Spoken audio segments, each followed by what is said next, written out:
বিপুল সংখ্যক ভাসমান মানুষ বসবাস করে। আমাদের গাজীপুরের বাংলাদেশের 64 জেলার মানুষই বসবাস করে বলা যায়। এবং আমাদের মাননীয় প্রধানমন্ত্রী অত্যন্ত গুরুত্ব দিচ্ছেন এই ব্যাপারটাকে, যেন আমাদের ঈদে ঘরমুখী মানুষ নির্বিঘ্নে নিরাপদে তারা যেন ঘরে ফিরতে পারে এবং ঈদটা যেন পরিবারের সাথে আনন্দে উদ্দীপনার মাধ্যমে করতে পারেন।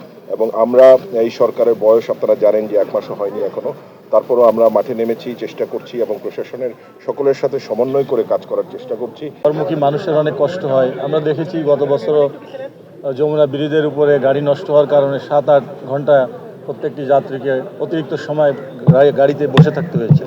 এবার এই ধরনের কোনো অনাকাঙ্ক্ষিত ঘটনা যাতে না ঘটে, এই জন্য আমরা ইতিমধ্যে হাইওয়ে পুলিশ, জেলা পুলিশ এবং অন্যান্য সংস্থা, পুলিশের অন্যান্য সংস্থাকে বলা হয়েছে যে ট্রাফিক পুলিশের পাশাপাশি তারা দায়িত্ব পালন করবে এবং সড়কে যাতে অনাকাঙ্ক্ষিত কোনো গাড়ি অতিরিক্ত সময় দাঁড়িয়ে থেকে কোনো ট্রাফিক কনজেশন তৈরি না করে সেই ব্যাপারে আমি নির্দেশনা দিয়েছি পুলিশ হেডকোয়ার্টার থেকে সকল ইউনিটকে। ভাসমান দোকানপাট এগুলোর ব্যাপারেও বাজার যেখানে আছে সেখানে অতিরিক্ত পুলিশ থাকবে, তাদেরকে একটা নিয়ন্ত্রণের ভিতরে রাস্তার বাইরে বসতে দেওয়ার সুযোগ করা হবে, যেহেতু ঈদে তাদের এটার উপরই তাদের রুজি।